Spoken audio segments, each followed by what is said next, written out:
everyone, Novels Wonderland here. Thank you all for the love and support you've shown me and the channel. Multiverse starting with Cursed Spirit Manipulation, Chapter 125 to 134, 125, Family Dinner. Yukino Shita's tenderness 1228 words next target, 400 horsepower. Hayato Hayama thought he was back to normal. Still, his heart would skip a beat whenever he looked at Kakeru Tobe and the others. Why was that? I only said the cursed spirit attached to you was exorcised. Kai cleared his throat, maintaining a straight face under their intense stares. However, the curse technique has already taken effect. That has nothing to do with whether the spirit is dead or not. Some techniques worked that way. Even if the caster was gone, the effects could last forever. The curse on Hayama and his friends was one of those. Hayama fell silent. The four boys exchanged knowing smiles. I guess it's not that big of a deal. Tobe finally broke the silence. After all, what was done was done. Sticking with this path didn't seem so bad now. Maybe it's just destiny. Yamato and Uka nodded in dizzy agreement. What else could Hayama say? He remembered his old crush on Haruno Yukinoshita, and felt a brief wave of sadness. Maybe they just weren't meant to be. Now, that feeling was just a memory. The spark he once felt for her was long gone.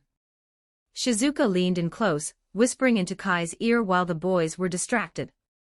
Could you really not fix it? Kai's straight-faced reaction made her think he might be lying. Kai shrugged and whispered back, they're already like this. Better to keep it among themselves than risk them causing trouble for anyone else. Good point. Thinking that way felt a little wrong, but the damage was done. What else could they do? If they hadn't gone to meet that fake online girlfriend, none of this would have happened. Maybe it really was destiny. Ahem, since there's nothing else, we'll be heading out. Shizuka said to the room. The cursed spirit is gone, so you don't have to worry anymore. Don't worry, Kai and I won't say a word about this at school. At school? Kai noticed the obvious loophole right away. He gave Shizuka a suspicious look, but when he saw her calm expression, he decided not to say anything and stood quietly. Thank you for everything, Hiratsuka-sensei. And thanks for your help, Kai. Hayama flashed Kai a sunny smile. Yeah, don't mention it. But do me a favor, don't smile at me like that anymore, Kai deadpanned. Hayama froze, looking incredibly awkward. Shizuka quickly smacked Kai's arm. Stop spouting nonsense. Even if it was right, you don't just say it to their faces. Ahem, you boys keep playing. We're leaving. Shizuka put her arm around Kai's shoulder, announced they were leaving, and pulled him out the door. Hayama and the others stared at each other. Keep playing. Was she trying to hint at something? Ha ha ha ha ha ha ha ha ha ha. Kai sat in the passenger seat of the sports car, his face blank. Shizuka was behind the wheel, laughing so hard she slapped the dashboard while holding her phone to her ear. Machida, you have no idea. The scene was gold. If you saw it, you'd be dying right now. Sonoko Machida gasped on the other end. She hadn't expected to hear such juicy gossip while she was working. Of course it's true. Would I joke about something like this? Let me tell you. Shizuka told the whole story, adding lots of drama. Machida was left speechless. Shizuka only started to calm down after she hung up. Is this what you meant by absolutely not breathing a word of it? Kai asked. I said I wouldn't tell anyone at school, right? Machida didn't work at Sobu High, so Shizuka thought her logic was perfect. The audacity to exploit a loophole like that. Shizuka didn't feel guilty at all. Machida isn't a gossip, so she won't tell anyone. Besides, it's hard to keep a juicy secret to yourself. Only telling Machida is already a big effort for me. Seeing how smug she was, Kai commented, I think you still have way too much energy to burn. Shizuka blinked in confusion. A moment later, Kai grabbed a handful of her hair and pulled her close. Shizuka knew what he wanted right away. She gave him a half-hearted glare, then lowered her head without protest. Mother. That night, at the Yukinoshita family dinner table. After a moment of hesitation, Yukinoshita looked up at Fumino seated at the head of the table. Yukinoshita, the supposed man of the house, was relegated to a side seat. Fumino didn't answer immediately. She set down her chopsticks and met her daughter's gaze. Sensing the tension, Mr. Yukinoshita quickly spoke up, hoping to lighten the mood. It sounds like Yukino wants to invite a friend. That's fine. It's just a family dinner, so having a guest is no problem. Neither Yukino nor Fumino paid him any attention. They just kept staring at each other. Haruno cut right to the chase. Dad, you should probably stay out of this. Mother is the one who makes the final call anyway. Haruno still felt a lot of resentment toward her father. When she asked him for help as a child, he never really did anything. He just tried to keep the peace without solving anything. Eventually, both she and Yukino stopped caring about what he thought. Is that so? Yukinoshita gave an awkward laugh. When he saw no one was paying attention, he quietly lowered his head. Having shut her father down, Haruno turned to Yukino with a teasing smile. Don't tell me you want to invite Kai-kun. Hearing Kai's name come out of her sister's mouth made Yukino frown. Fumino gave Haruno a questioning look. Oh, remember our company's recent construction crisis, mother. Haruno explained. Kai-kun is the one who solved it. Is that right? Fumino perked up. She hadn't met the man responsible yet. He had done them a massive favor. Construction had resumed smoothly, all the previous accidents ceased, and the crushing weight on her chest was finally gone. It was the only reason they could afford to relax right now. If it's him, then by all means, invite him over. Fumino respected competent people. This perfectly aligned with her strategy of building powerful connections for the Yukinoshita family. Kai solved the company's problem. Yukino asked abruptly. She knew her family had been in trouble lately. But Yukino also knew that if her mother and sister couldn't fix it, she would only get in the way if she tried to help. That made her feel frustrated and powerless. She never thought Kai would be the one to solve it. Haruno looked surprised by the question. He didn't tell you. Since Kai was known for being a shameless flirt, Haruno thought he would use this big favor to win points with Yukino. But he hadn't said anything. Did that mean she was the one trying to earn points for him now? Yukino kept her head down and didn't speak. But Yukino's expression softened. She realized he had been helping her family behind the scenes, and hadn't told anyone. That quiet support made her heart skip a beat. Every 400 horsepower equals bonus chapter. 15 advanced chapters available on Patreon. https://p-atreon.com/dragons. Just remove the hyphen to access Patreon normally. Chapter 126, 126, The Cursed Spirit Beside Mr. Yukinoshita. A surprise. 1,252 words. Next target, 400 horsepower. Catching Yukino's expression, Haruno realized she had miscalculated. She shouldn't have teased her that much.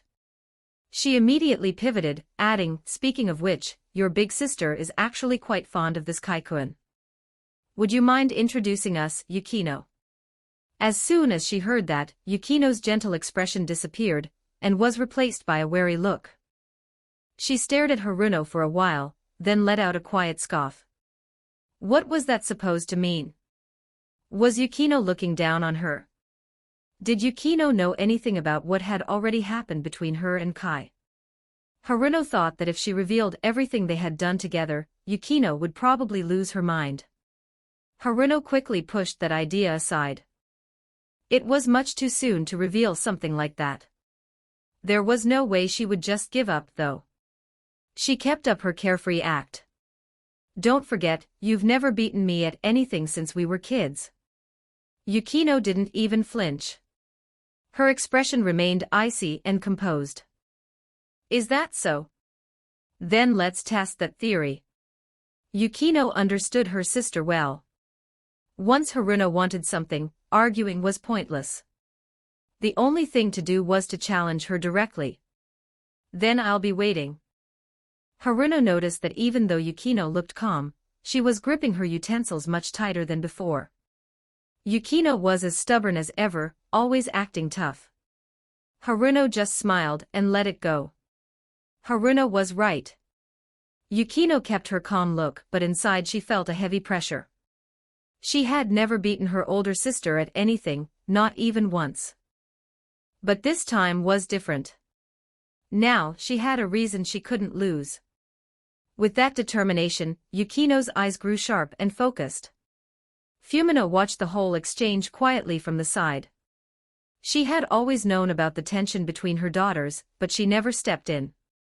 To her, Yukino was talented but still needed to toughen up in some important ways. This rivalry was just what Yukino needed to grow. Still, seeing both her daughters so determined over this boy made Fumino deeply curious. Just who was this Kai? Now, it's just a family dinner.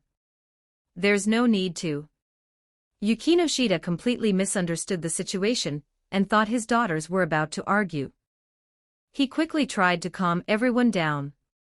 This time, Haruno stayed silent.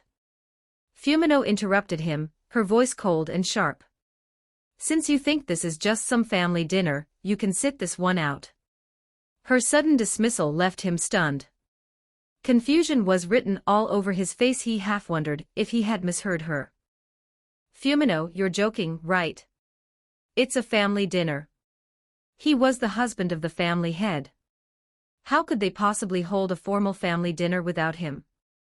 I am not joking. Fumino didn't give him a chance to defend himself.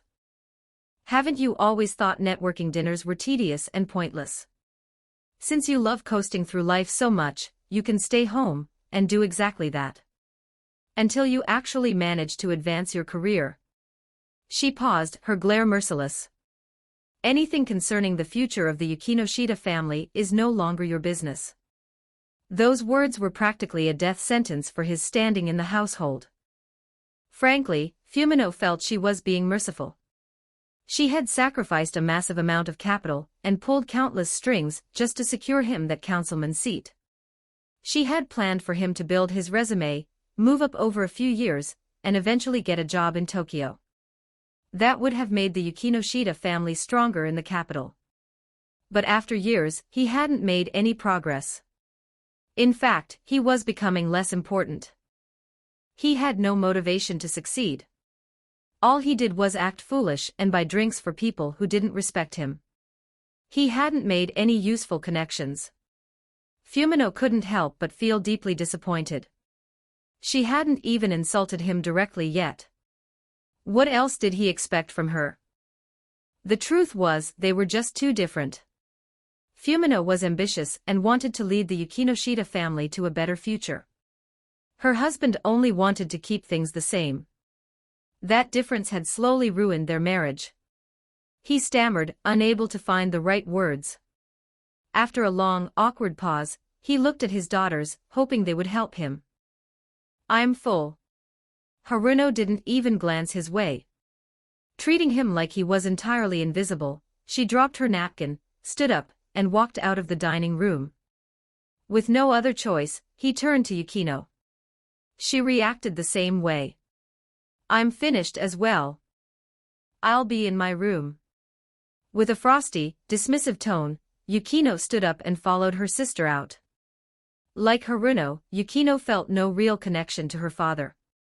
He was barely there in their childhood, always missing when it counted. He never thought they would just leave. He stared at the empty doorway for a while, then slowly looked back at Fumino. Fumino didn't say anything else. Her sigh showed just how disappointed she was. She couldn't believe a grown man would try to hide behind his own children. What had she ever seen in him? We're done here. Leaving those cold words hanging in the air, Fumino stood up and retreated to her room.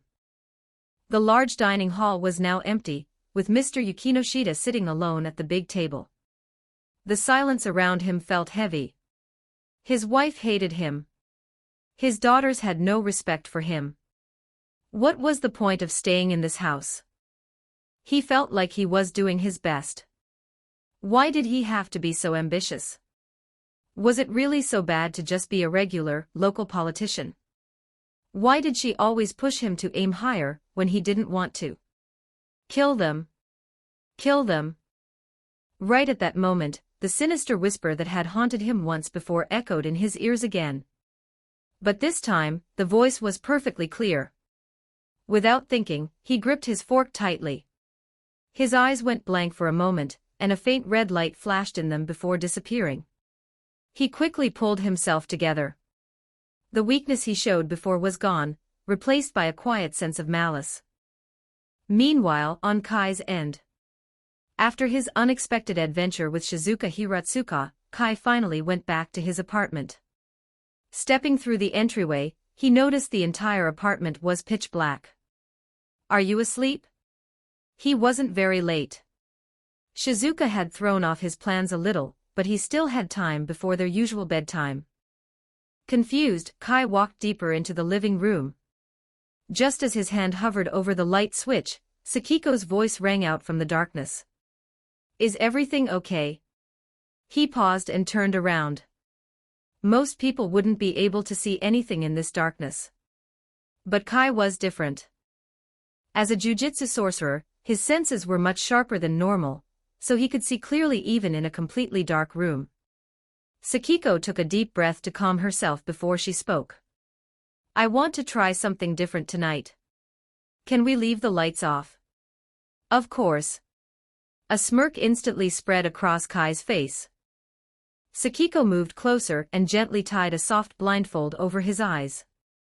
"Tonight, you don't need to move. Every 400 horsepower equals bonus chapter. 15 advanced chapters available on Patreon. https://p-atreon.com/dragons. Just remove the hyphen to access Patreon normally. Chapter 127, 127, Brothers for Life 1195 words next target, 400 horsepower. In truth, this entire arrangement was Soyo Nagasaki's idea. If the lights were on and Kai was looking right at her, she knew she would lose her nerve and bolt. "If I do this, Sakiko and I can finally be a real family." With that thought anchoring her, Soyo slowly made her way toward the bed. Even stripped of his sight in the pitch-black room, Kai's superhuman hearing picked up the rustle of a second person slipping under the covers beside Sakiko Tagawa. And the scent. It was unmistakably Soyo. So this was Sakiko's grand surprise. He had to admit, it was a damn good one. Hours later, thoroughly exhausted, Sakiko had long since passed out. Soyo, on the other hand, still retained just enough strength to stand. It wasn't because she had better stamina. Sakiko had intentionally taken the brunt of the exertion to spare Soyo her first time. Drawing in a sharp breath, Soyo stumbled toward the bathroom. It was hard to move around in the dark, and her foot caught on the edge of a rug. She fell forward. Before she could hit the floor, a large hand grabbed her wrist and pulled her into a warm hug. "Careful, Miss Nagasaki," Kai murmured right next to her ear. The sudden voice broke her short moment of relief. Her eyes went wide with shock. She jerked her head up. In the suffocating darkness, she could only trace the faint outline of his jawline. "When did you figure out it was me?" Now that her secret was out, she asked directly. "From the very beginning," Kai chuckled. He held her waist and helped her walk to the bathroom. "Your scent is something I could never forget after smelling it once." Was that a compliment? Strangely enough, she didn't find his comment gross. Instead, she felt a flutter in her chest. For better or worse, he was her first and only man, so it was natural to feel attached. Don't read too much into it. I only did this for Sakiko, so don't get any weird ideas. Soyo looked away, avoiding his eyes. Is that right? Kai broke into a wide smile. Well, apologies in advance. Now that you're mine, you belong to me for the rest of your life. If you want to run, feel free to try. See if I don't drag you right back. He pulled her flush against his chest, tightening his grip. Soyo pretended to resist for a moment before giving up. Her cheeks turned red as she looked away. He really was arrogant. She didn't hate it. The next morning Kai strolled into the classroom in an excellent mood. Hayato Hayama and his crew had finally returned from their extended sick leave. A crowd quickly gathered around Hayama's desk, asking him about where he'd been. As the most popular guy in school, everyone wanted to know. Feeling trapped, he gave some vague excuses. There was no way he could tell them the real story about him and Kakeru Tobe. Yumiko Miura waved him over as soon as he walked in. After he sat down, she pulled her chair over to sit next to him. Yui Yokohama beamed at him from his other side. Yumiko poked his arm to get his attention. Hey, do you know what actually happened to Hayama and the guys? Why do you ask? Kai raised an eyebrow, looking at her with mild curiosity. I just get the feeling they're acting a little too. Yumiko hesitated, trying to find a better word but couldn't. It wasn't an exaggeration. The boys were acting way too friendly. Across the room, Hayama slumped into his chair, looking exhausted from fending off the crowd. Tobe immediately pulled out a tissue and began dabbing at the non-existent sweat on Hayama's forehead. Hayato, Tobe murmured. Hayama gave Tobe a warm smile and lowered his voice. We're in class. If people notice, it'll cause problems. In Japan, harsh rumors could ruin someone's social life almost instantly.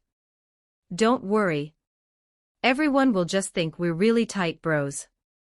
They won't overthink it, Tobe assured him. He had already justified the behavior in his head. They were part of the same popular group, and had always been close friends. Being a little tactile was fine. Plus, they were both guys. Nobody was going to jump straight to that conclusion. Good point, Hayama agreed. Tobe's logic made sense. He looked at Tobe with a softer expression. You're so smart, Kakeru. Even from far away, watching that scene gave Yumiko goosebumps all over. She shuddered. At first, she thought it was just a strange feeling, but now it was obvious. How did a few days off make them act like this? Kai was struggling to keep a straight face. They begged Shizuka and me to keep quiet, but they can't even hide it themselves. Kai cleared his throat and kept his voice neutral. They're just close friends. You're overthinking it. Close friends? Yumiko scoffed. She knew Kai wasn't telling her everything. She quietly pointed at Yamato and Uka. Do close friends do that? Under the desk, where no one could easily see, Yamato and Uka were holding hands, their fingers tightly intertwined. You know something, don't you? Even Yui was staring at him now, dying to know the secret. Kai sighed. It wasn't his fault they were making their relationship so obvious.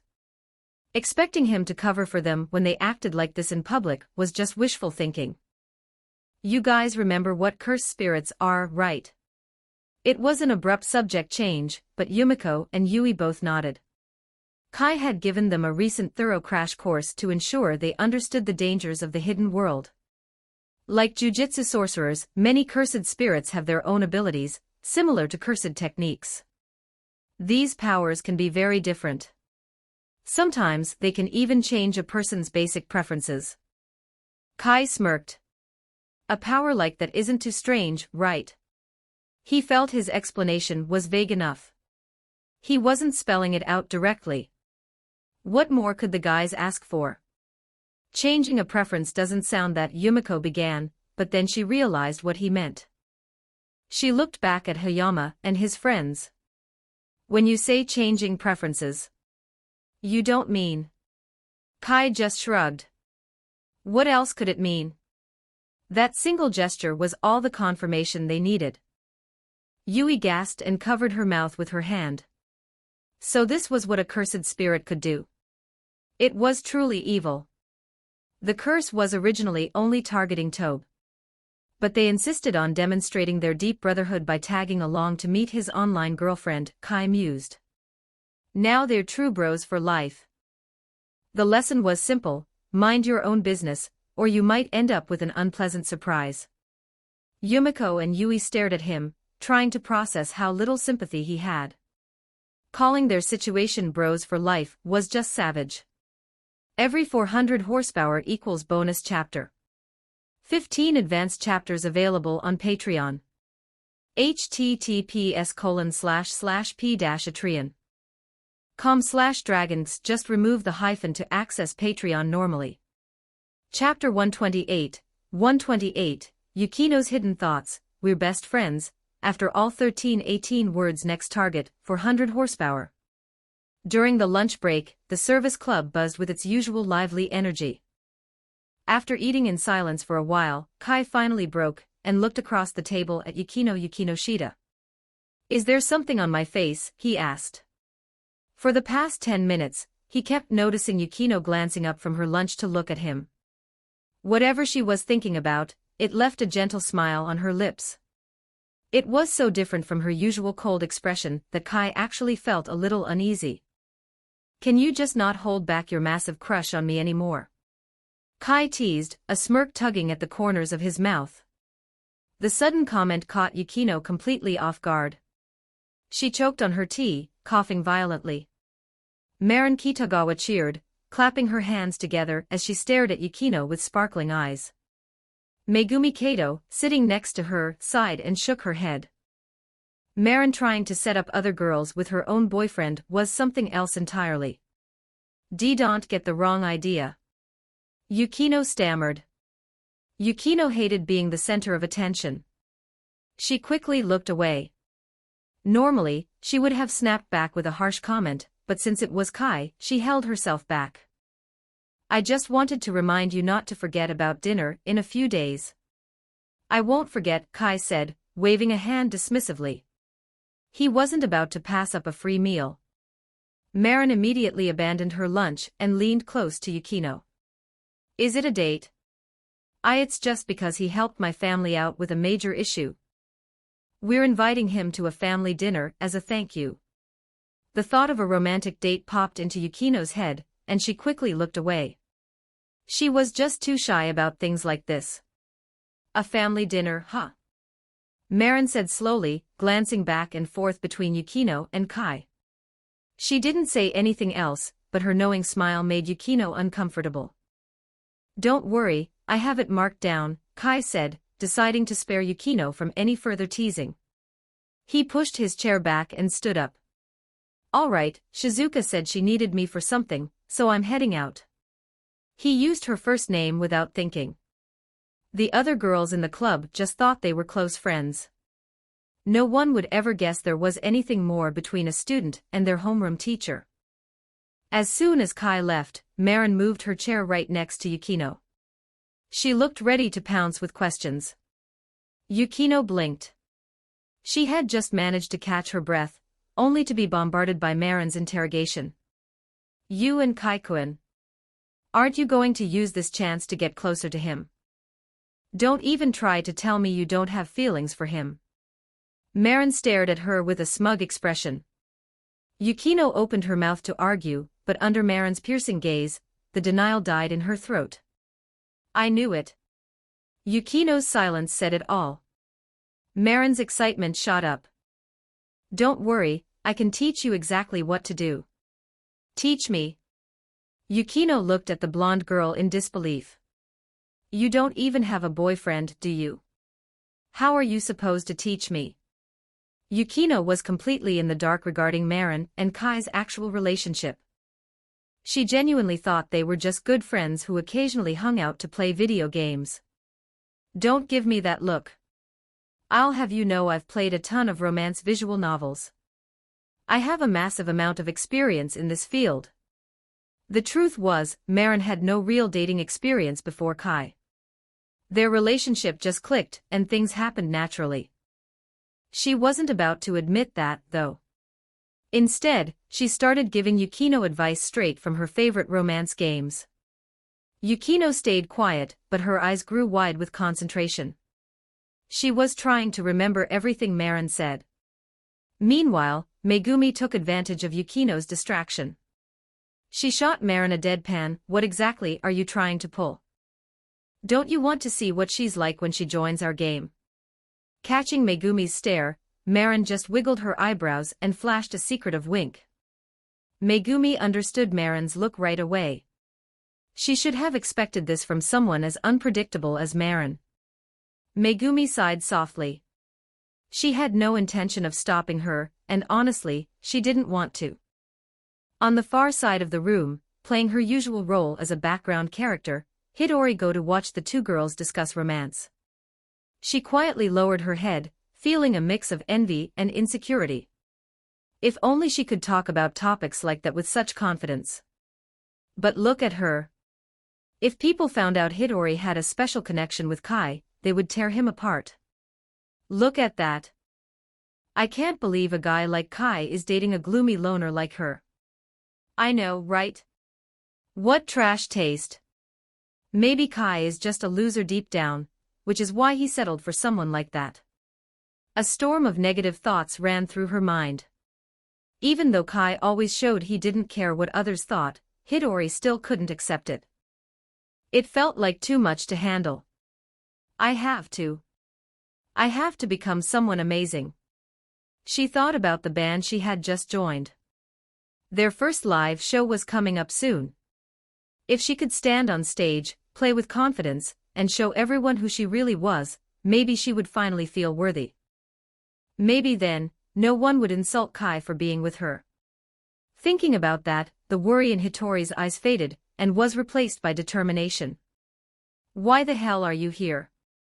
Inside the faculty office, Shizuka Hiratsuka finally caught her breath. She glared at Sonoko Machida sitting right next to her and spat out the complaint. She thought she was finally going to get some private, uninterrupted alone time with Kai. She never expected Sonoko to invite herself over and crash the party. Annoyed, Shizuka shot a resentful glare at Kai. Don't look at me. Kai was calmly buttoning his shirt. He caught her glare and gave a helpless shrug. You're the one who bragged to her. I didn't say a word. The retort lodged perfectly in Shizuka's throat. She couldn't say a thing. It was true. Sonoko only found out because Shizuka couldn't help but brag. She sent a text showing off about getting time alone with Kai. Sonoko couldn't resist and drove over right away. Thanks to Shizuka's connections, it was easy for the editor to get onto the Sobu High campus. We're best friends. Trying to keep him all to yourself is just incredibly selfish. Sonoko rolled her eyes at Shizuka, completely unapologetic. So this is my fault now? Shizuka shot her best friend a withering glare. Sonoko ignored her and acted like she was in charge. Besides, you should thank me. If you were alone with him, you wouldn't have any energy left to work this afternoon. Flawless victory. Shizuka couldn't come up with a single comeback. She had good stamina, but compared to Kai, she just couldn't keep up. And what about you? Aren't you supposed to be drowning in work after your big promotion? Shizuka fired back, changing the subject. It was true. Sonoko had just been promoted. The light novel Kai wrote had become really popular. Following the release of the third volume, sales for Konosuba, God's Blessing on This Wonderful World, had smashed through previous records, reaching an all-time high. Fushikawa Fantastic Bunko was already fast-tracking a manga adaptation. If the manga sales kept pace with the novels, an anime adaptation was practically guaranteed in the near future. Every 400 horsepower equals bonus chapter. 15 advanced chapters available on Patreon. https://p-atreon.com/dragons. Just remove the hyphen to access Patreon normally. Chapter 129, 129, Hidori Goto wants to change 1362 words. Next target, 400 horsepower. The chain reaction of successes ultimately led to Sonoko Machida's promotion. She was the one who first signed the light novel. Starting as a regular editor, she worked her way up to deputy editor-in-chief. Now, she was just one step away from leading the whole department. Oh, stop it. It's not that big of a deal. She waved her hand as if it was nothing, but a big grin still spread across her face. Her promotion didn't just come with a pay raise, it was a vicious slap in the face to everyone who used to look down on her. Some of her juniors had climbed the corporate ladder faster than she had, and loved to gossip about her behind her back. As soon as she got promoted, the gossip stopped. Now half the office tried to get on her good side. The change in how people treated her made her feel great. My workload isn't as tedious as it used to be, but I'm still busy. Still, slacking off every now and then isn't an issue. Besides, Sonoko shot a sideways glance at Kai. Being with Kai makes my entire body feel amazing. It's like all my exhaustion just melts away. Don't tell me you don't feel the same. Shizuka Hiratsuka rolled her eyes at the question, but she didn't argue. She felt the exact same way. You two are treating me like a health potion, Kai joked. He had already finished getting dressed. You're the best medicine there is. I'm completely addicted to you now. Sonoko sidled up to Kai with a wide smile, leaning her weight against him as she spoke in a sweet tone. Shizuka couldn't help but smile at the scene. She never thought the strong, career-focused Sonoko would act so clingy. They became friends because they had so much in common. Shizuka stayed quiet. She couldn't judge, since she acted the same way when she was alone with him. Looks like you've fully recovered, Kai murmured with a smirk, eyeing Sonoko. Not quite yet. But if you want to go again, I can handle it. After school that afternoon, Marin Kitagawa got dragged out shopping by the rest of the Jairu clique. As the undisputed center of the group, she had a massive social circle. In a rare twist, Yumiko Miura and Yui Yokohama dragged Hina Ebina out for a girls-only shopping trip. Megumi Kato had family business to attend to. For once, it was completely quiet around Kai. He stayed in the service club room for a while before getting ready to leave. Since there were no club activities, the place had basically turned into a nap room. No one had come in with a request yet. Right before leaving, Kai called out to Hidori Goto, who was sitting silently in the corner of the room. Hidori snapped out of her daydream. It took her a few seconds to focus before she looked at Kai. Even now, talking to Kai one-on-one made her completely flustered. Want to walk home together? Kai kept it simple, pointing toward the door. She almost said yes without thinking. Just the idea of spending a little more time with him made her heart beat faster. But her excitement disappeared right away. Her smile faded and she quickly looked away, unable to meet his eyes. And no, it's fine. I'll just go home by myself. Kai raised an eyebrow. He didn't argue. He just walked straight over to her. He could sense how down she was just by being near her. Let's go. After studying her for a second, he grabbed her hand and pulled her out of the club room. The sudden pull made Hidori stumble forward, bringing her closer to him. As Kai led her along without saying anything, she lowered her head, embarrassed. Even without looking up, she could feel people staring. Lots of students were watching them, and she immediately worried they would talk badly about Kai later. She couldn't hold it in. If they see us, it'll ruin your reputation. He thought she was going to say something serious.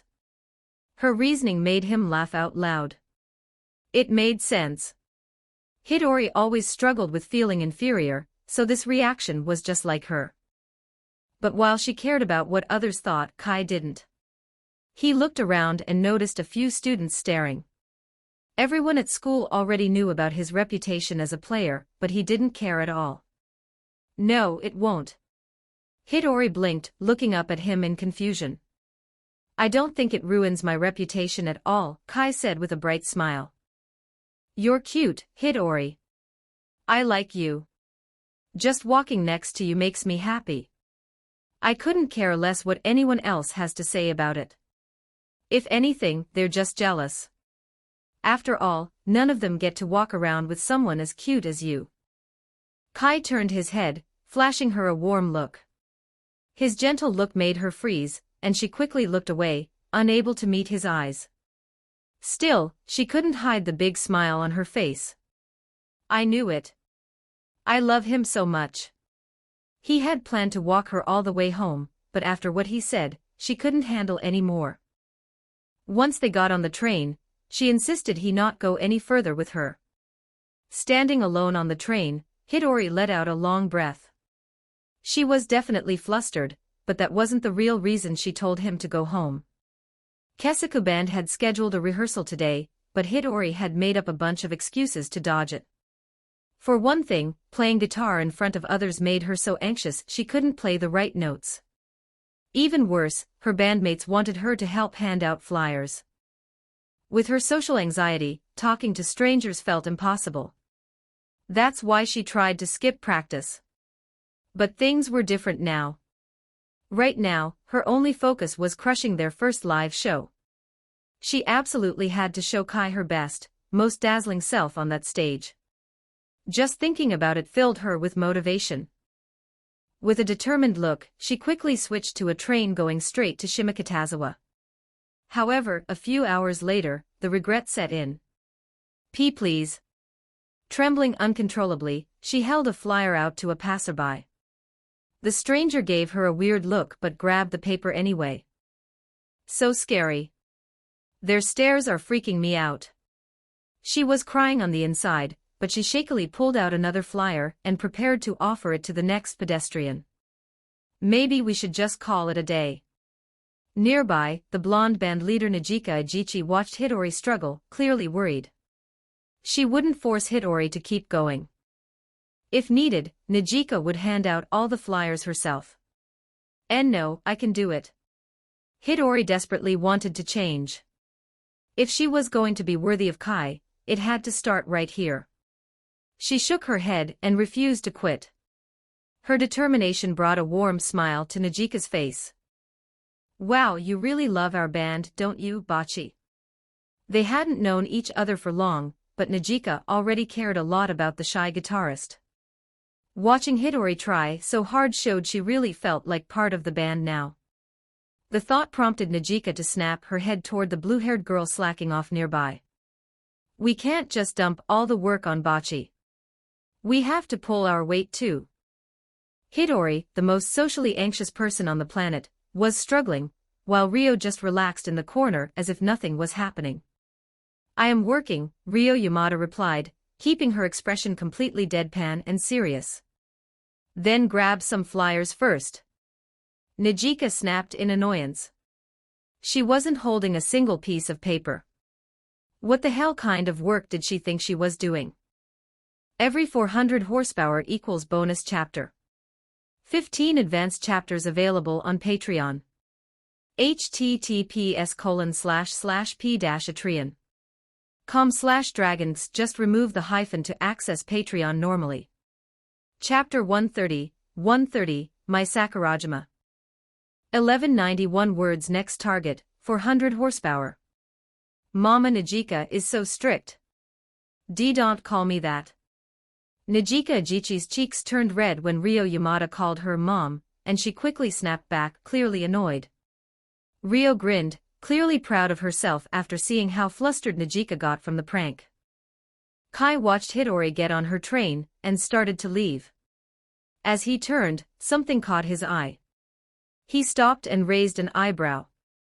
In the middle of the busy train platform, a girl in a full bunny girl suit walked calmly through the crowd. She looked perfect, but nobody seemed to notice her at all. People rushed by, brushing past her without even glancing her way. My Sakurajima. Kai suddenly realized who she was. He stayed where he was, quietly watching her. It was hard not to notice Hermione's striking looks, and the bold bunny girl suit stood out. He realized he hadn't seen Sakiko Tagawa in a bunny outfit yet, and made a mental note to suggest it later. With Sakiko's looks, she could easily match Mai. While Kai's thoughts drifted, Mai finally noticed someone staring at her.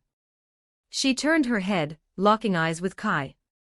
Kai was never the shy type. Catching her gaze, he casually raised a hand in greeting. Mai stopped in her tracks, shocked. She walked right up to Kai and waved her hand in front of his face to see if he was really looking at her. When she saw his eyes following her hand, she realized he could actually see her. "You can see me," she demanded, breaking the silence. Most high schoolers would probably freak out if a girl asked them that. Kai, though, didn't hesitate. He just looked her up and down. "Kind of hard to miss. I didn't expect a big celebrity to show up at a train station dressed like that. Is this for a TV show?" Kai asked, glancing around the platform as if looking for hidden cameras. "Stop looking. It's not a TV show." When he casually mentioned who she was, Mai relaxed a little. "Thank God. It isn't a delusion. Someone in this world can actually still perceive me. However, about my outfit." Mai hesitated, looking away awkwardly. "I didn't even say anything." Kai wasn't like the usual timid anime protagonist who would just accept the insult. "Honestly, it's pretty debatable who the real pervert is here. I'm not the one walking around a train station in a bunny suit." Mai gasped, surprised by his comeback. Did this guy have any manners at all? "I'm a staunch advocate for true gender equality," Kai declared, cutting her off before she could formulate a comeback. What a jerk. Still, he was the only person who could see her now. Mai pushed down her annoyance and focused on him. "Since you already know who I am, what's your name?" He shrugged and gave his name without hesitation. "Let's go somewhere less crowded." "Excuse me. What exactly are you plotting?" Mai blinked and glared at him, suddenly on guard. She knew exactly how much her outfit could affect a teenage boy. "Look, I know I'm charming, but that's not happening." Before she could finish, Kai was already walking away. "Wait a second." As she watched him disappear into the crowd, panic hit her. He was the only one who had seen her in days. Afraid he might not be real, she ran after him. "I just don't want people thinking I'm crazy for talking to thin air," Kai said as she caught up to him. "You figured it out." His words made her realize he knew about her condition. He wouldn't have said it that way otherwise. "It's pretty obvious, isn't it?" Kai shot back. Even without knowing the anime's story, anyone paying attention could figure out what was going on just by watching the crowd. "Your looks and figure speak for themselves, Sakurajima-senpai. If you can walk around like that without getting a single glance, then something supernatural has to be going on. So the first thing you notice is my figure." Mai smirked, taking the chance to tease him. "You're joking at a time like this. I thought you'd be off somewhere crying by now," Kai shot back. God, he's annoying. But he was right. When all of this first started, the fear of disappearing and being left all alone had been overwhelming. She had cried herself to sleep more than once, but there was no way she would ever admit that to him. "Sorry to disappoint you, Kohai, but I'm an adult. I don't have secret pity parties." Mai kept her face calm. "It started about 2 weeks ago. People slowly began to forget I existed. Lately, it's gotten much worse. Now it's at the point where..." Mai wasn't wearing the bunny suit for attention. She only put it on to see if something so bold would break the invisibility. It didn't work, but at least one person could still see her. "Looks like you've run into a classic paranormal case," Kai said, rubbing his chin as he studied her. In the original story, her condition was called adolescent syndrome, though Kai had never fully understood how it worked. But in a world filled with cursed spirits, there was no telling whether her invisibility was psychological in nature or the result of a curse. Paranormal case. Japan was known for its endless urban legends. Mai had heard plenty of ghost stories growing up, so she understood what he meant right away. If that's true, why are you the only one who can see me? She narrowed her eyes, trying to figure out what made this high schooler different. Maybe it's because I'm the main character here, Kai said with total confidence, shrugging. Mai was left speechless. She'd met plenty of bold men in show business, but none quite like him. Still, as she looked at him, Mai had to admit he was annoyingly handsome. Normally, she might have felt something, but right now, romance was the last thing she cared about. Never mind. Since you know what's going on, let me give you some advice. Kai raised an eyebrow. Mai looked at him seriously. Stay far away from me. You don't want to get dragged into a paranormal anomaly, do you? Dropping the warning, Mai didn't wait for an answer. She turned and walked away, trying to look as independent as possible. Kai stayed quiet and watched her walk away. As expected, she only got a few steps before stopping. When she saw he wasn't following or calling after her, she dropped her act. Aren't you going to say something? She shouted, turning back to face him. Where was the usual curiosity you'd expect from a teenage boy? Say what? Didn't you just say you were a mature adult, Sakurajima-senpai? I'm sure you can handle this on your own. Little shit, every 400 horsepower equals bonus chapter. 15 advanced chapters available on Patreon. https://p-atreon.com/dragons. Just remove the hyphen to access Patreon normally. Chapter 131, 131. Then I won't hold back. 1189 words. Next target, 400 horsepower. Kai mimicked her exact tone, and a faint blush appeared on my Sakurajima's neck.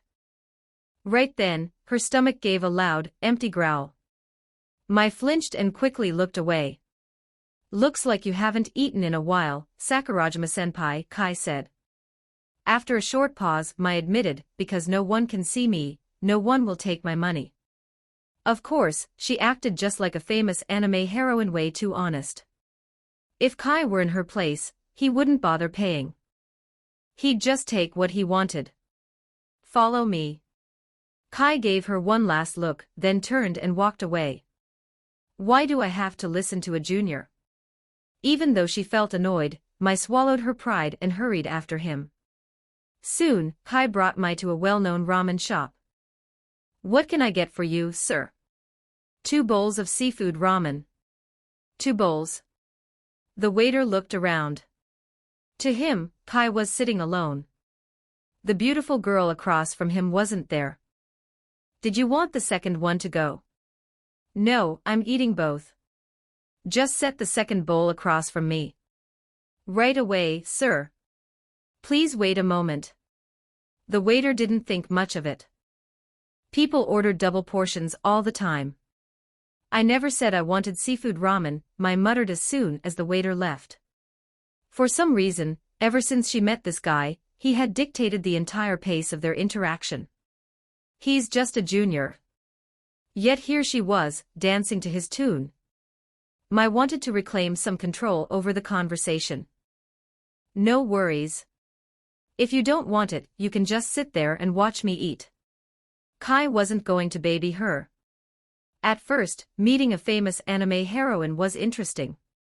But did Kai really care about my Sakurajima? He already had plenty of beautiful girls around him, so Mai's looks didn't impress him that much. This guy. Kai's calm reaction threw Mai off. She crossed her arms and sat in silence, sulking. But the moment the steaming bowls of ramen hit the table, the rich aroma flooded her senses. Her stomach violently protested again. She had just acted all high and mighty about not wanting it. She watched Kai start eating, ignoring her struggle. After hesitating, her hunger took over. Mai picked up her chopsticks and began to eat. Phew. Mai finished her bowl, looking completely satisfied. She was finally full. It was the best meal she'd had in days. As she put down her chopsticks, she saw Kai resting his chin on his hand, looking her up and down. Finally showing your true colors. Mai looked away, embarrassed by his stare. Still, she kept up her proud, older sister act. Of course, it makes sense for a junior like you to fall for my charm. Consider this a reward for treating me to dinner. Please, don't hold back. Under the table, Mai slid her foot, covered in black stockings, against his leg and gave him a teasing smile. She thought this bold move would make the confident junior blush and stutter. Too bad the guy sitting across from her was Kai. Thanks for the meal. Without hesitating, Kai reached under the table and grabbed her ankle. This wasn't the reaction she expected. A strange jolt ran up her leg, and Mai tried to pull her foot back, but Kai's grip was strong. What do you think you're doing? Mai's voice shook with panic. What am I doing? Taking my reward. Didn't you just offer it to me, Mai-senpai? Bullshit reward. I'll let go. Mai warned him desperately as Kai's hand moved closer to her. I was just thinking. Kai smiled and looked her in the eyes. With your current situation, if I did something to you right now, nobody would even notice. Mai froze, feeling a quick spike of fear. But when she saw the calm look in Kai's eyes, her fear turned to irritation. She glared at him. Jokes like that crossed the line, you wicked junior. For a moment, she had been scared. But looking at him now, she felt a strange sense of trust.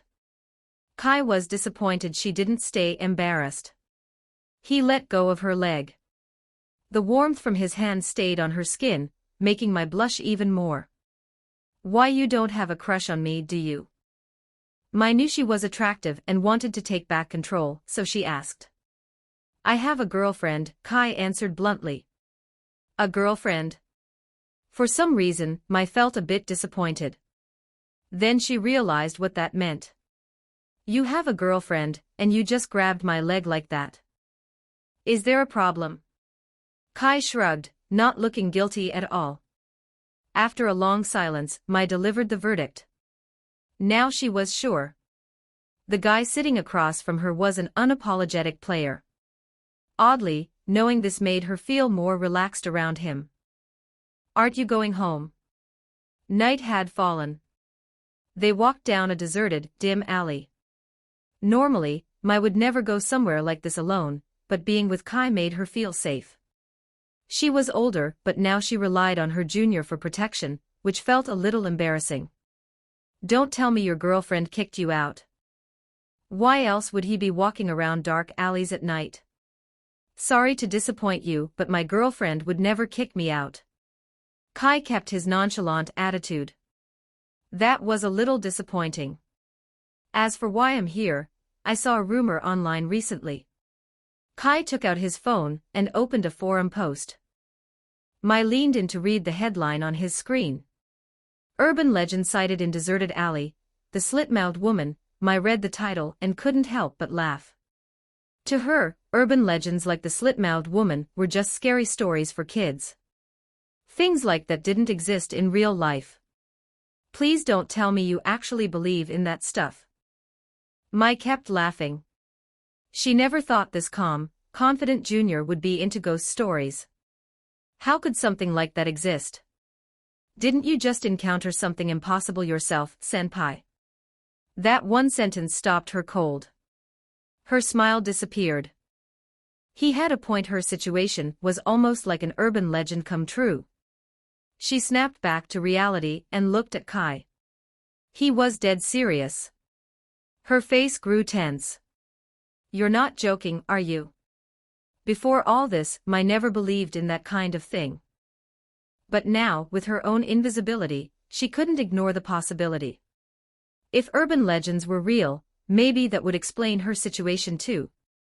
We'll see if it's a joke once we find it, right? Kai kept walking deeper into the dark alley. Mai hesitated for a moment, then hurried after him. However, before they could track down the slit-mouthed woman, Kai's phone started buzzing. It was a call from Sakiko Tagawa. Every 400 horsepower equals bonus chapter.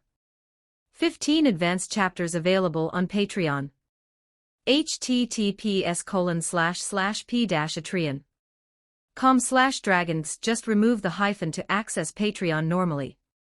Chapter 132, 132, Make a mistake, accept the punishment. 1222 words. Next target, 400 horsepower.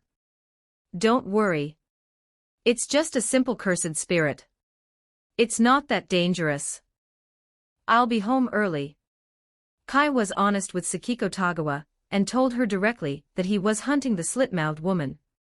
He wasn't really worried about the monster causing trouble for others. What mattered was that cursed spirits from urban legends could evolve.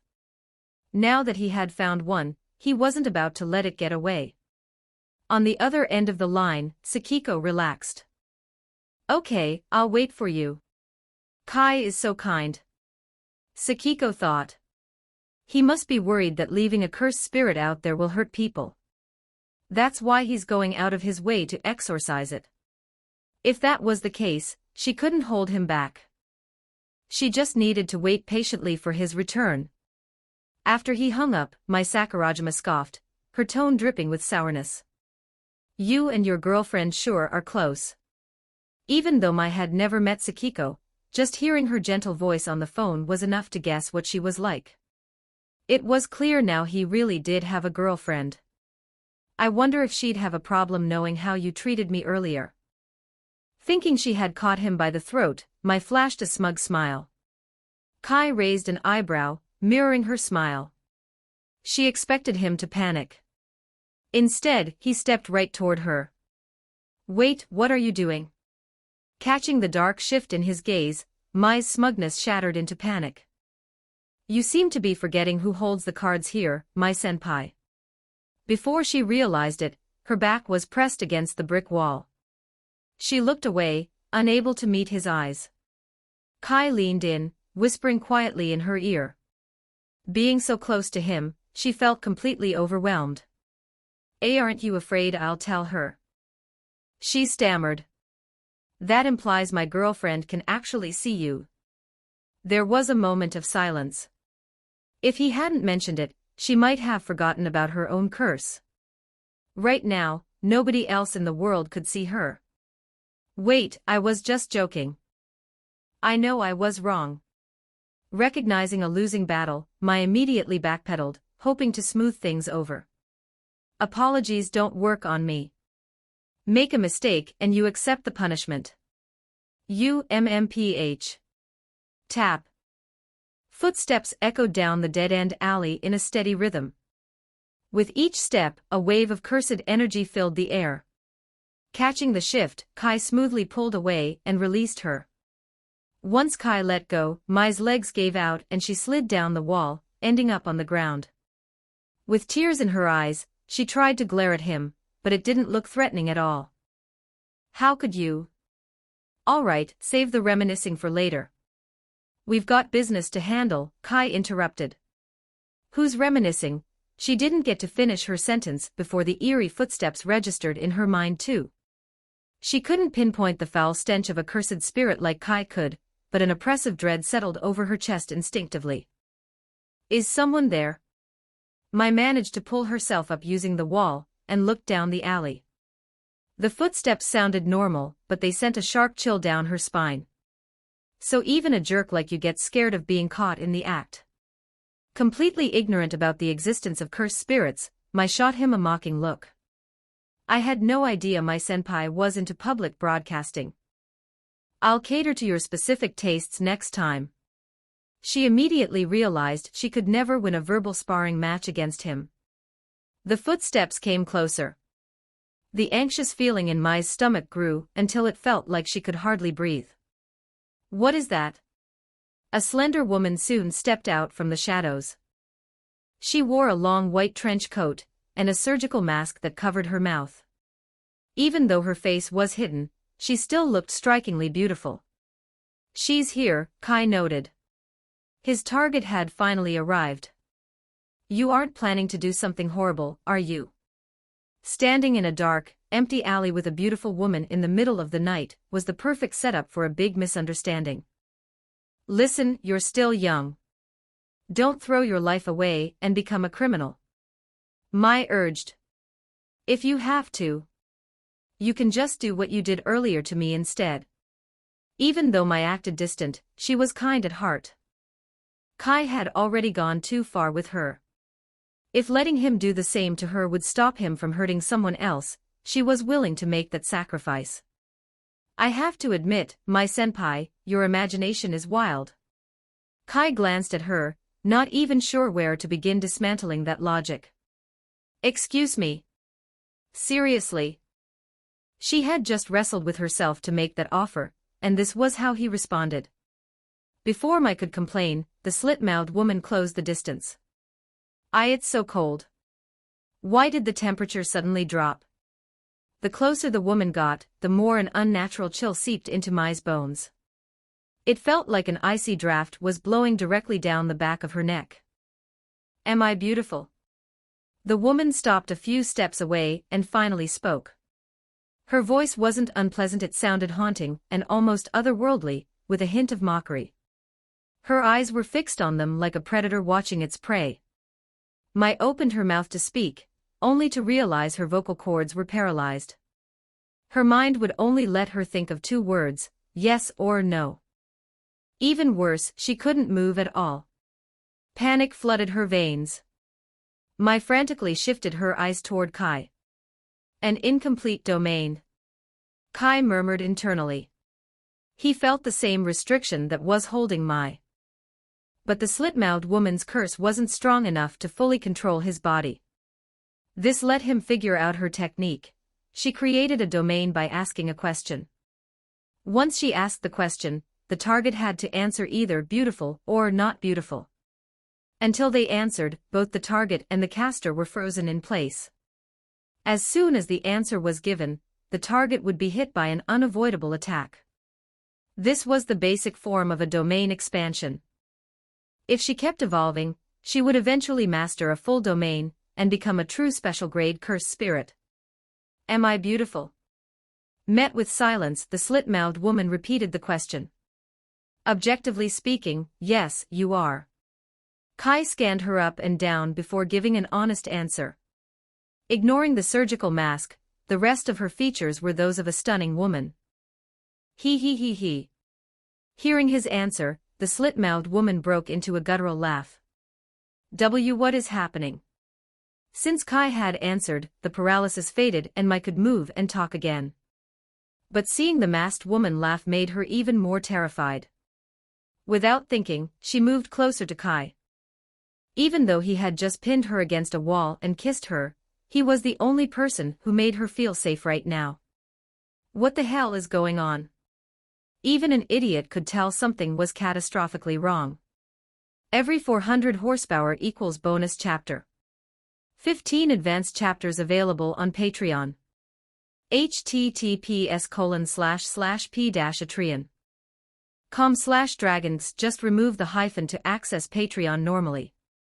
Chapter 133, Subjugating the Slit. 1295 words. Weren't you wondering why your condition didn't surprise me, Mai senpai?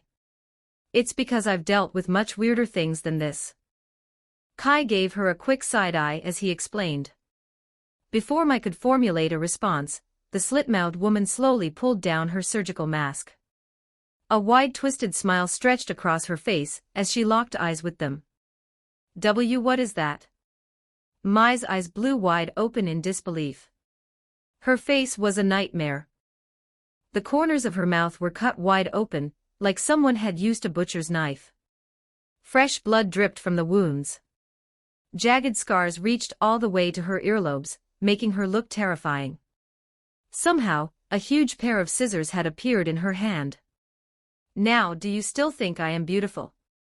The moment the words left her mouth, her figure vanished from the spot. She rematerialized directly in front of Kai. The lethal blades of her scissors plunged straight toward his chest. Kai casually raised a hand, catching the blades of the scissors without flinching. So it does have a sure hit effect. Kai met the monster's eyes, his voice flat, like he was just talking about the weather. The slit-mouthed woman stopped, stunned that her attack had been blocked. She tilted her head in confusion, trying to figure out how a human could stop her blades. Don't worry. The pain only lasts a second. Hado number 31, Shikaho. Red flames burst from Kai's hand. In an instant, the fire swallowed up the slit-mouthed woman. The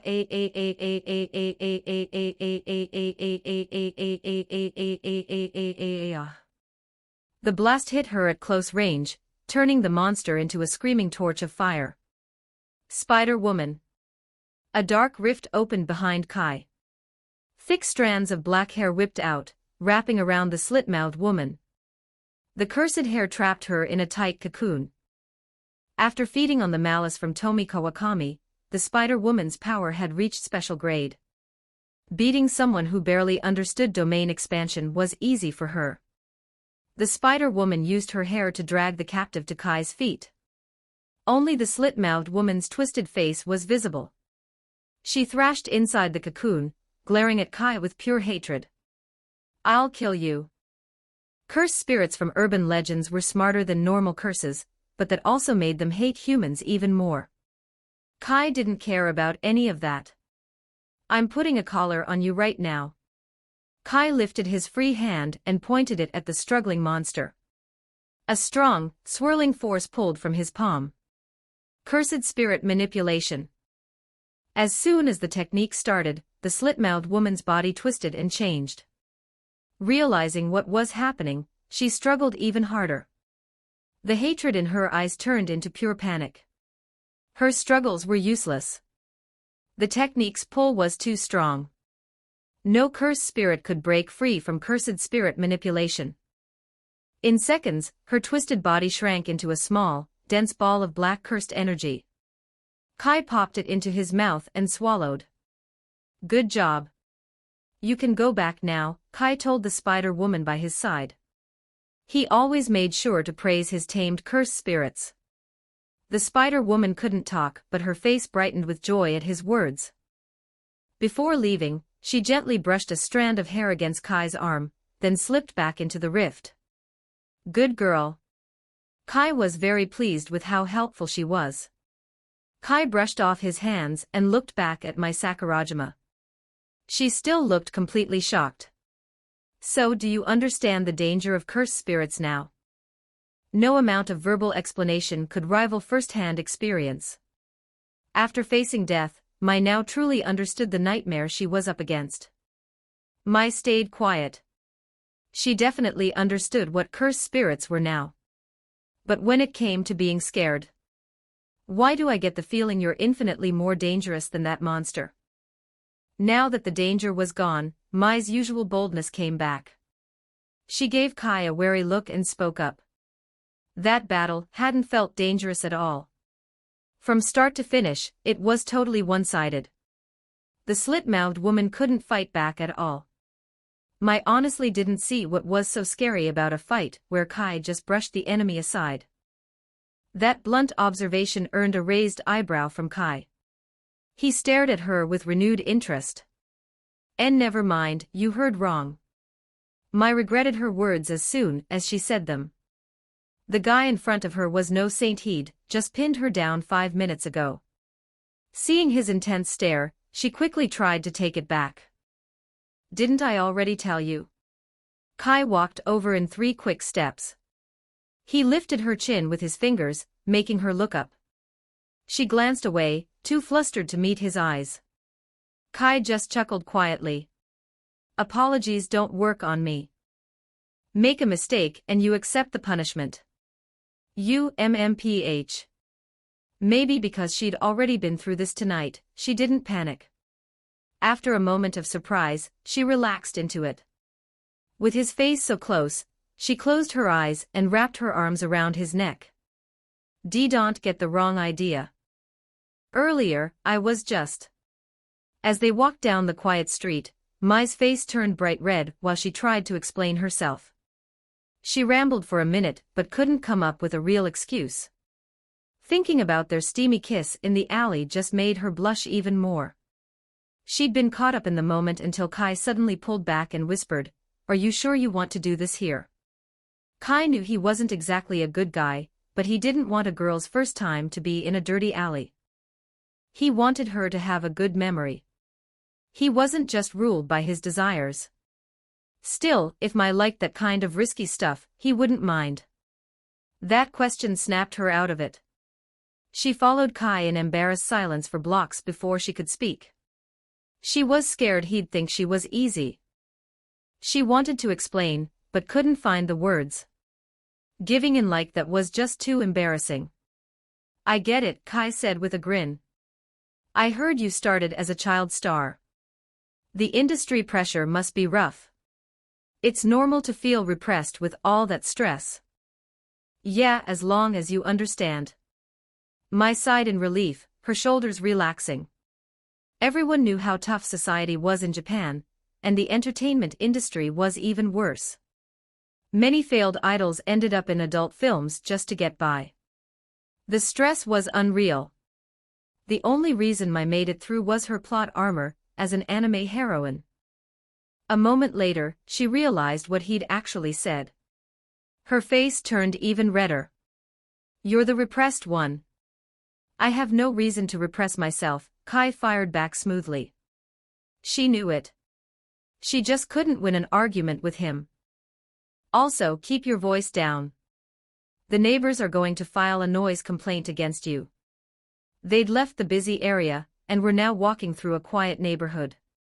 Most people were already asleep. Realizing this, Mai quickly lowered her voice. She glared at the boy next to her, annoyed. But as she thought about it, her face softened. He was definitely a jerk, but being with him made her feel safe. With him around, nothing could hurt her. Mai hesitated, biting her lip before finally breaking the silence. Is there a way to fix my condition? Since he clearly had powers way beyond normal, fixing her invisibility syndrome shouldn't be impossible for him. Every 400 horsepower equals bonus chapter. 15 advanced chapters available on Patreon. https://p-atreon.com/dragons. Just remove the hyphen to access Patreon normally. Chapter 134, 134, Who Said I Wasn't Gentle? 1193 words. Theoretically, it isn't that difficult. However what? Hearing his pause, Mai Sakurajima's voice spiked an octave. The loneliness of the past few weeks had pushed her to her limit. If she hadn't run into Kai today, she wasn't sure how much longer she could have lasted. Being erased from the world, screaming in a crowded train station while people walked right through her, left her frozen with fear. Most people would have given up after just a couple of days. The fact that she was still here felt like a miracle. I'm home. She thought he was about to explain how to cure her. Instead, he just said something ordinary. Mai blinked, caught off guard. Before she could react to the sudden change in topic, she noticed they had stopped in front of a huge, fancy-looking villa. Kai unlocked the door and walked in like it was nothing special. I'm back. So that was his however. He was just messing with her. Trying not to show her annoyance, Mai followed him inside. She didn't have any other options. This annoying Kohai was the only person she could rely on. She barely got a word out before a soft voice drifted from deeper inside the house. Welcome home. Sakiko Tagawa had been dozing off on the couch, but the moment she heard Kai's voice, her exhaustion vanished. She hurried over to greet him. Her eyes were locked entirely on Kai.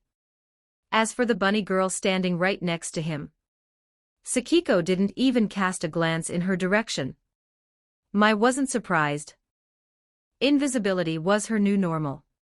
If the girl had noticed her, that would have been the real shock. You sure are lucky, bagging a girlfriend this pretty, Mai muttered. She didn't know the girl's name, but the atmosphere made it clear they were a couple. Her voice sounded bitter. She thought she was ready for this, but seeing his girlfriend in person made her feel a pang of jealousy. He really was a jerk. He had a beautiful, loyal girlfriend waiting at home, but he still pinned Mai against a wall and kissed her without hesitation. Too bad the girl couldn't see her. If she could, Mai would have used that as blackmail for sure. What would this sweet girl do if she found out her boyfriend was a cheating bastard? She would probably dump his ass on the spot. And when that happened, well, maybe Mai would take pity on him and give him a chance. Hee, caught up in her own vindictive fantasy, Mai let out a goofy giggle. Kai shot Mai a quick side-eye, but didn't bother entertaining her delusion. He turned his attention back to Sakiko, his gaze softening. Didn't I tell you? If I'm out late, just go to sleep. You don't need to wait up for me. But I wanted to welcome you home. Sakiko protested, pouting in a way she only ever did for Kai. He didn't argue. Instead, he put his arm around her waist and pulled her close. Did you forget something important? Snapping out of her thoughts, Mai couldn't stand being ignored anymore. Fix my condition first. It's late. Put your girlfriend to bed and help me already. There was no way she was going to stand around in a bunny suit watching them be domestic all night. Too bad Kai completely ignored her. Acting as if she didn't exist, he leaned down and whispered into Sakiko's ear. Where's Soyo? She already went home. Even though they'd been together for a while, Kai's breath on her ear still made Sakiko's knees weak. Sometime during the day, Soyo Nagasaki had left after getting some rest. She probably didn't know how to face Kai yet. Maybe Soyo wasn't as timid as she seemed. Crossing that line had left her feeling mixed up, even with Sakiko there to help. Don't worry. Soyo is just a little overwhelmed right now. Give her some time, and she'll come around. Sakiko assured him, misinterpreting his silence as concern. Kai found her honest reassurance funny. Don't worry about it. I was just thinking, since it's just you tonight, are you sure you can handle me? His teasing made Sakiko blush hard. She gave his chest a gentle, embarrassed smack before gathering her courage. I'll do my best. To her, not making him happy in bed meant she wasn't doing her job as his girlfriend. Is that so? Then let's see just how hard you can work. Kai quickly picked her up, ignoring her surprised squeak, and carried her straight to the living room sofa. Mai stood frozen in shock. She thought he would ignore his girlfriend and help her with her adolescent syndrome. This was the opposite of what she expected. Wait, what are you doing? I'm still standing right here. Don't pretend you can't see me at a time like this. Kai ignored her protests and kept going. Mai stomped her foot in frustration. When she realized they were really about to do it in the living room, her face turned bright red. Mai couldn't handle it, so she ran into a nearby guest room to hide. But Kai saw that the door wasn't fully closed. There was a small gap, and Mai was peeking through it, watching what was happening in the living room. She felt like a total creep, but she couldn't look away. Is it really that pleasurable? Hearing the heavy breathing and muffled moans from the living room, Mai's legs gave out. She slid to the floor, her heart pounding in her chest.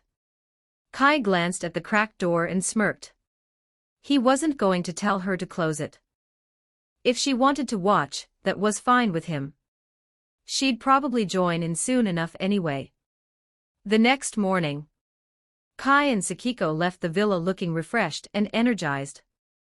Well, Sakiko looked refreshed, but she was walking a little unsteadily. And that was with Kai taking it easy on her.